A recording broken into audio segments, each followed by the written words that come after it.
खुर्रम शिजात साहब, आपसे मेरा सवाल है कि ये आईएमएफ का डेलीगेशन चीफ जस्टिस से मुलाकात की ज़रूरत क्यों पेश आई?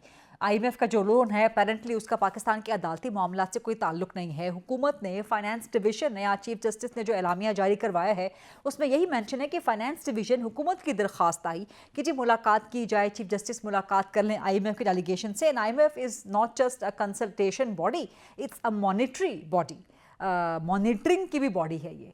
सो आईएमएफ डेलीगेशन की मुलाकात सुप्रीम कोर्ट में चीफ जस्टिस के साथ, क्या ये अदलिया की आज़ादी, रियासत पाकिस्तान के खुद मुख्तारी के मनाफी इकदाम नहीं लगता? पहले तो मैं एक चीज क्लेरिफाई कर दूं आपको कि आईएमएफ का ये जो वक्त है, ये बेसिकली पहले से प्लान्ड था।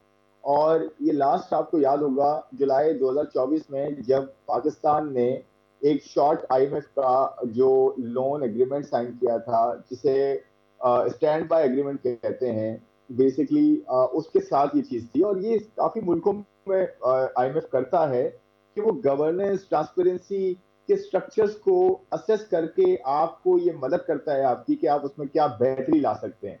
और ये एक पूरी एक्सरसाइज होती है जो कि उस मुल्क की बेहतरी के लिए होती है कि उसे बताया जा सके। जब हम खुद ही नहीं करते तो नेचुरली हमसे फिर ये हम इनसे एक्सपेक्ट करते हैं कि जी ये हमें करके देते हैं, क्योंकि इनके साथ हमारे लॉन्ग टर्म जो है प्रोग्राम चल रहे होते हैं, प्रोजेक्ट चल रहे होते हैं, डोनर्स की मैं बात कर रहा हूँ।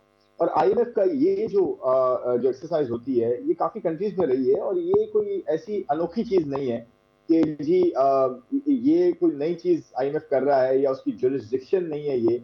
और डेफिनेटली ये जुरिस्डिक्शन आईएमएफ की डिफरेंट है, ये चीज करना डिफरेंट है। लेकिन इसमें एक्सरसाइज में ये होता है कि बहुत बहुत सारी अच्छी एडवाइस आपको मिलती है कि जहां आपको अंदर बैठ के कुछ चीजें अगर नजर नहीं आती तो एक आउटसाइडर होता है, वो आपको अच्छा असेस करता है। जैसे आप कंसल्टेंट्स को हायर करते हैं, एडवाइजर्स को हायर करते हैं, बहुत सारी मैनेजमेंट कंसल्टेंसी फर्म्स को हायर करते हैं, वो आपको बताती हैं कि जी डिफरेंट कंट्रीज में किस तरह से बेस्ट प्रैक्टिसेस हैं, आपके कंट्री में वो बेस्ट प्रैक्टिस है या नहीं है।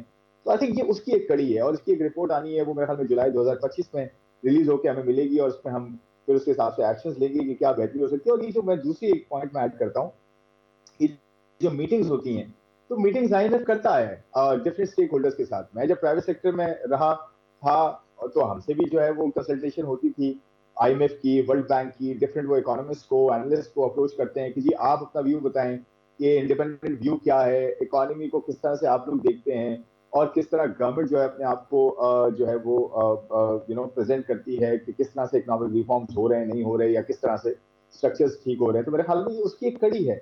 तो इसमें कोई कोई ऐसी चीज नहीं है, कोई एक्स्ट्राऑर्डिनरी चीज नहीं है कि जी कोई आईब्रो आई रेजिंग कोई चीज ऐसी हो, आपको इस तरह से लगे कि जी ये बड़ी कोई अनोखी चीज आईएमएफ करने जा रहा है या कोई इंटरवेंशन है बहुत ज्यादा।